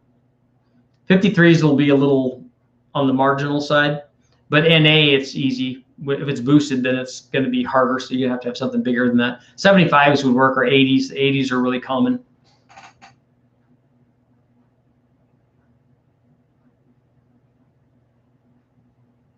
What kind of oil pressure do you see? The oil pressure is usually, since these are stock motors with tight clearances, even though they've run a lot of miles, the clearances are still fairly tight. So the oil pressure is good.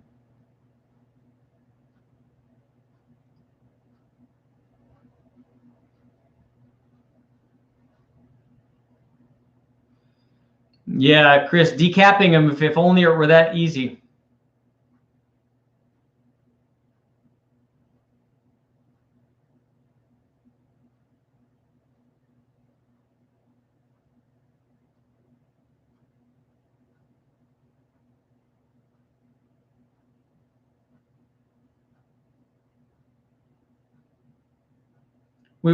Kyle, we've already done Big Bang 4.8s and 5.3s.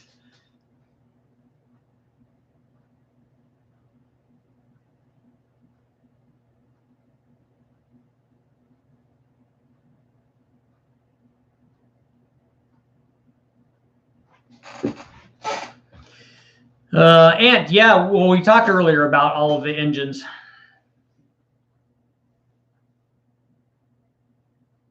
Yeah, 200 likes. Way to go, Tyler. See, it's all from your help.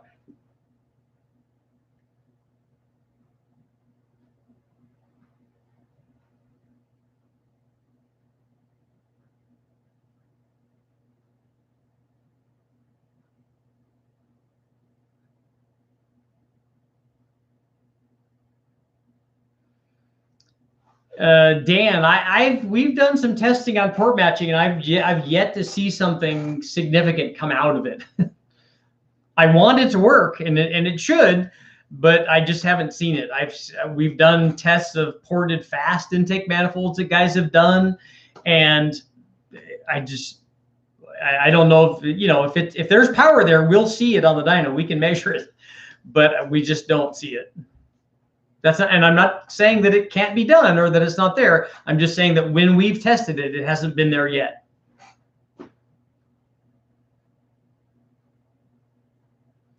Ooh, a Big Bang 409. I wouldn't want to hurt a 409. I would actually like to have one of those. Those are kind of cool.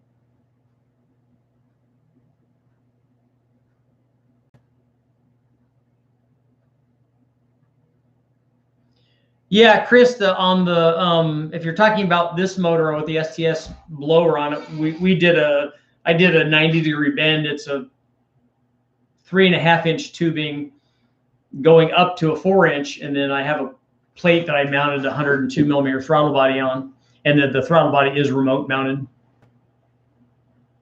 I don't think throttle body spacers work.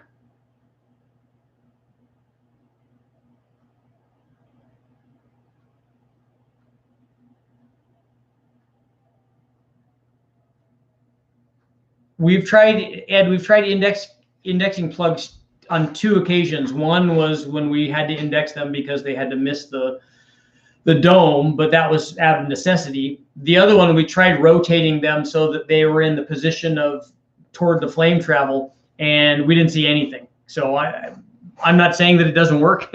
I'm just saying that when I tested it one time and it didn't work, I'm like, okay, I don't think there's much there. Even if there were to be something there, I just don't know how much it would be.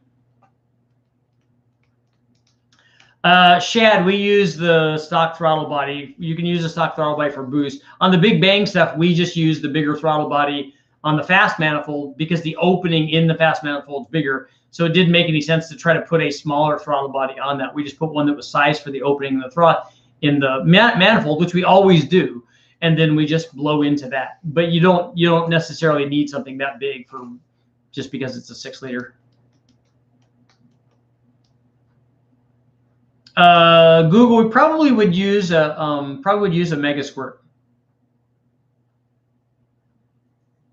Frankie, the best LS manifold is a fast up to 6,500. Otherwise, you should stay with a factory one. I'm looking for some AFR 290 or 300 oval port big block heads. I don't have anything like that.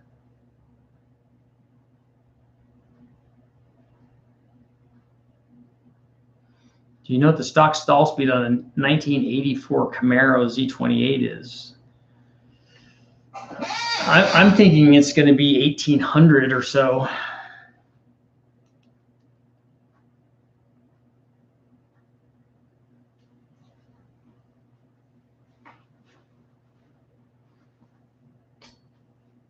Oh, direct injected motors can benefit from index plugs. See, I haven't tried that.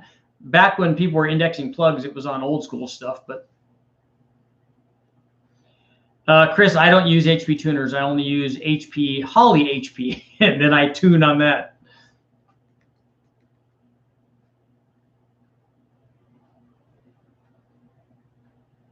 Stay hydrated, Tyler.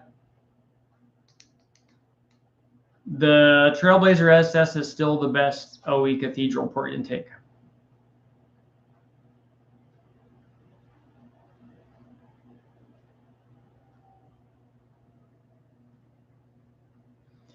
For 750 horsepower in a 6-liter, just pick any stage 1 or stage 2 cam, put springs on it, and then put boost in an intercooler, run E85. That's all you need to do. A Big Bang 702 GMC V12.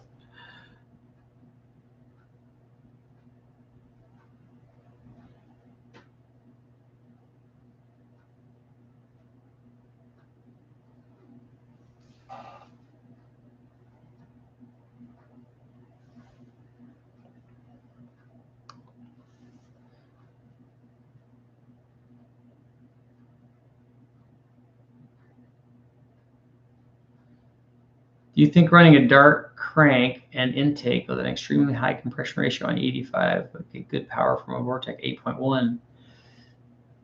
I don't know enough about the head flow on the stock head. We run, Leo, we run mechanical throttle bodies on everything except for the L83, which has, because we're running the factory ECU on that. They do actually space the throttle body. So I guess in that sense, they move the throttle body away from the intake. So maybe they are doing their job. I've got a fancy one that has it came off of it was on one of the junkyard motors that I got. So I thought, oh, cool, I scored a throttle body spacer. I should have sold that. Or maybe I should give it away to you guys. I needed to go dig it out of my storage. So somebody, maybe in one of these upcoming live feeds, I can give away the spacer because it's one of the, I think it's one of the corkscrew ones on the inside, because that swirls the air and gets the tumble and the turbulence and the high speed spinning power.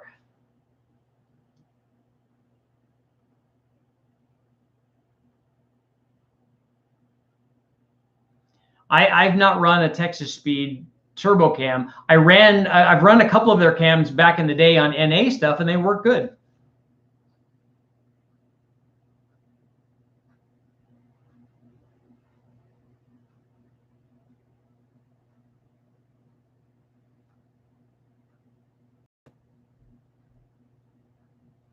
I don't know about an SRT4. I like those cars. I think that they're cool, but we'll have to see if the SRT4 goes on the same bell housing or something. All of that might work. I just want to run the little 2.2 liter on the engine dyno.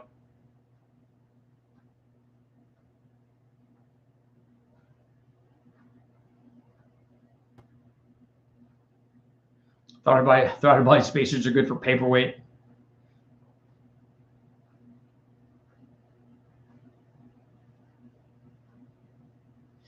Ghost, the guy, I like the guys from Cam Motion. I like Steve over there. They do really good. He's a smart guy. They do really good work. He's a good person also. I've not tried any of their low lash solid stuff. I don't normally run solid rollers on anything.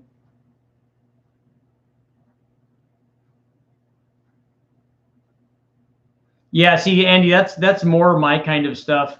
If you saw, I don't know if you saw, did you watch the? I'm hoping that I put it in there because I know that we tested it. When I ran the 292 inline 6-cylinder Chevy, we ran the 1-barrel carburetor that was on it, and I made a super stack on top of it. So it's a bit, I think it was 2-inch, a big piece of 2-inch aluminum tubing, and it had a radius entry on the top. And I thought, now this thing's really going to make some torque, but it didn't seem to, it didn't have the desired effect.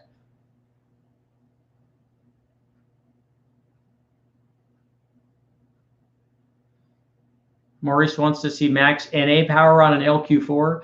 The LQ4, if you're running a stock bottom end, is limited by the available piston to valve clearance. So you can only fit so much camshaft in it. So you put a good head that has head flow. You can put this kind of camshaft in it because it has this much. And then if you put, some guys could run a single plane intake manifold, and you could run the RPM out. But again, you don't have enough camshaft to really make power out there. But you can kind of make that work. For me, the goals would be to make, like on a 5.3, if you could make 500 horsepower with a stock head, that would be cool on a 5.3. And I haven't seen it done yet. I've had guys tell me, but I have guys tell me that they do, that somehow their motor, their stock motor with a tune makes all this power, like they've found something special that nobody else has ever seen before that defies the laws of physics. And on a 6-liter, if somebody could get 600, that would be, those would be really good numbers.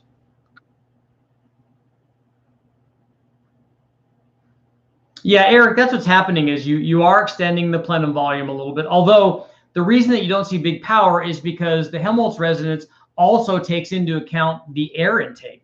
So it's the length of the air intake. So with the plenum spacer, you might not actually be doing that, or you're changing it very, very little from a percentage standpoint.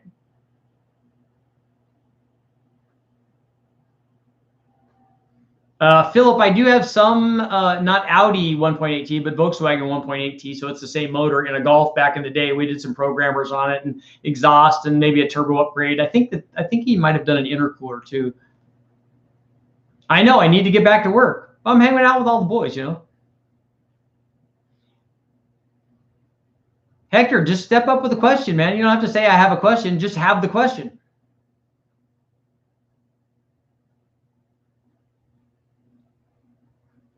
I know I need to make some fancy turbo manifolds. Not me, but I need to have some fancy turbo manifolds made for the 4200.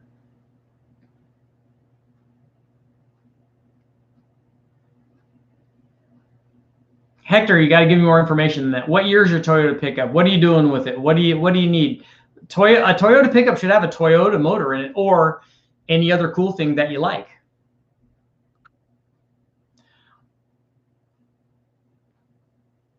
I haven't run solid rollers in LS motors because I haven't seen a need to do that, since you can run the RPM range that 99% of the people would be running with a hydraulic roller.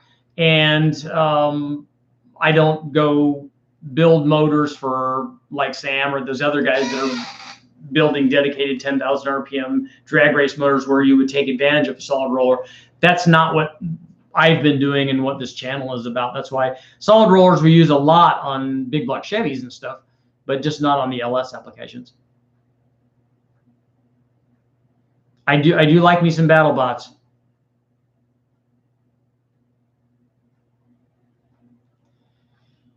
Yeah, Eric, the Helmholtz resonance is a resonating volume of the plenum. A lot of guys think that it's just the plenum, but it's not. It's the plenum and the runner of the one that's working, the runner and half of the cylinder when the valve is open, and the air intake tube.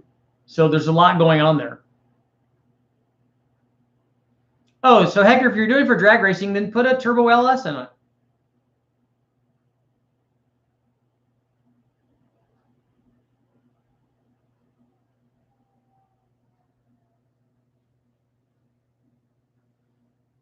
Bill, considering the fact that we made 1,500 horsepower with a stock cast crankshaft, I think that's probably underrated, if anything. Yeah, Hector does have spoon engines.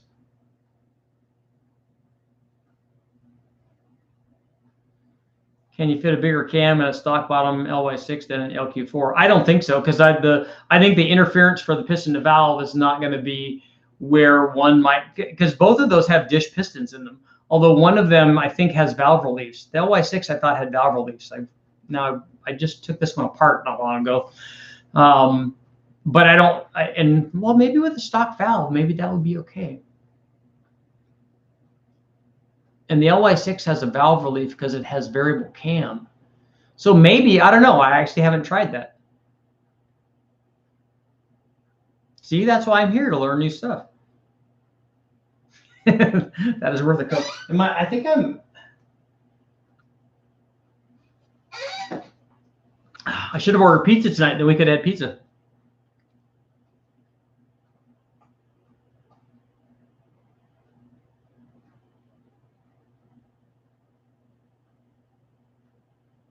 Yeah, Ghost, I saw the Faller turbo manifold, if that's how to pronounce it.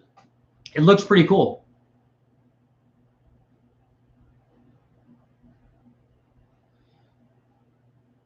Yeah, I'd have to clay both of those and go through the rigmarole to find out which one has more valve relief. But even if it does have more valve relief, I don't know how much more how much more cam time you could put in it.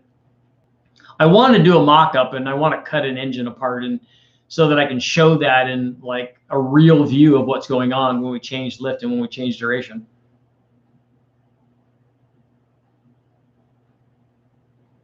I didn't upgrade the valves at all on these big bang motors, but if you're running it for a long time, it's probably a good idea. Yeah, Chad, I've seen that 4200 content. My least favorite engine is always the one that's not cooperating. Like this one was not cooperating today. And I went through changing a lot of stuff to figure out what was wrong.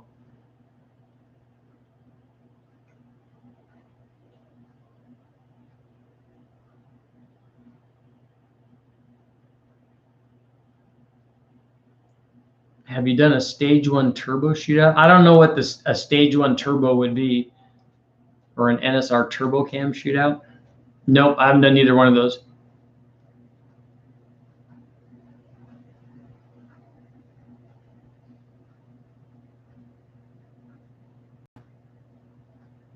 I haven't ever seen any LT engines at the junkyard. I don't see stuff that's that new. I've never tried Joe Mondello's Zinc Tech.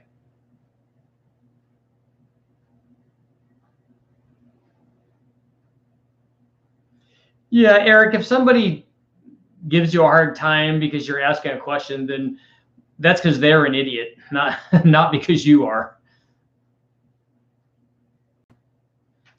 GTR, all of the things that we ran on the dyno were all the big bang motors were all the stock stuff that came from the wrecking yard. We didn't change anything. Well, we changed the heads, the cam, and the intake manifold, but on the bottom stuff, it was the original chain, the original lifters, all of that.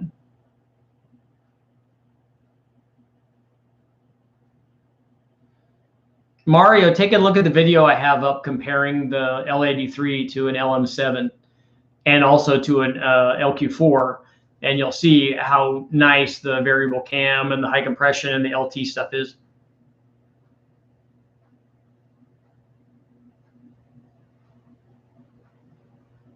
Dan, I think you're going to have a problem with, well, first of all, the stock LS one would be 1.7. So you'd be going from a 1.7 to a 1.9, which is a lot. And you're going to have, going to a different rocker, you're going to have valve float issues with that, especially going to a 1.9.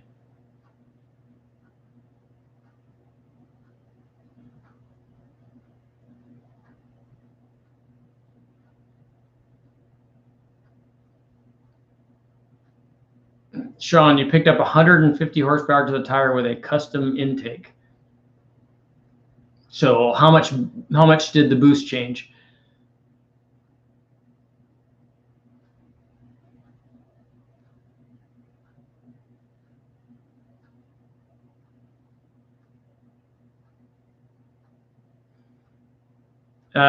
Stephen Marshall, do you approve of double roller timing chains for LSs? I don't ever run them, and the reason I don't run them more is because maybe I'm too lazy to have to grind the timing cover or you know, space the pump or do anything that we'd have to do to make the double roller timing chain work.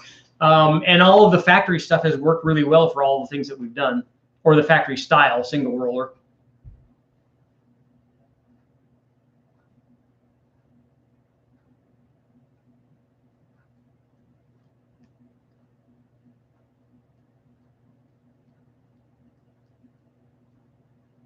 So Sean, send me some information. Let me know what kind of motor it was and what the intake change was. And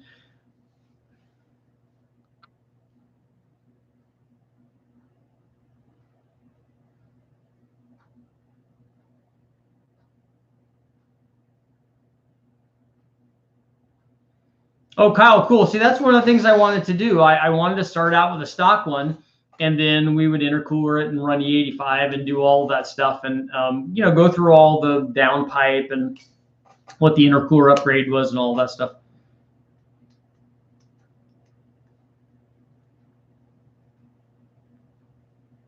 Yeah, double front cover gasket can work.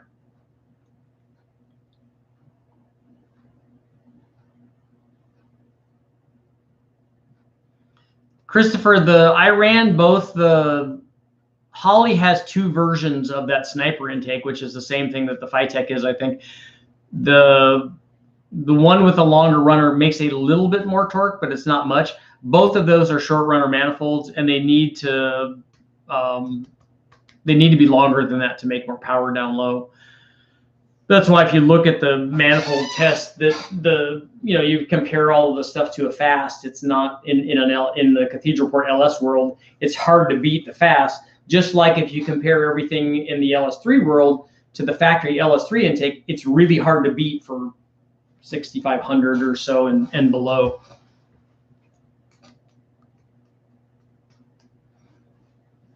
Sean, is that for me? I'll put my email down, and it's been almost 2 hours, guys. I got to go.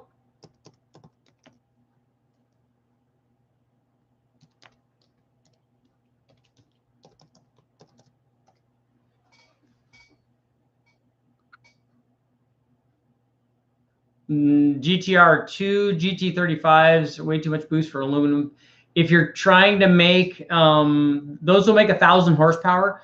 Otherwise, I'm going to be trying some GT3076s, and so those should be a little bit smaller.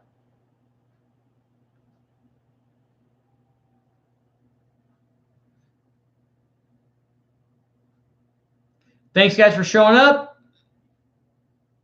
and I will see you all. Trend Paul, it comes in at the last minute with $10. Way to go! Now maybe I can get pizza for tonight. Thanks, guys. Thanks for showing up. I will see you guys tomorrow.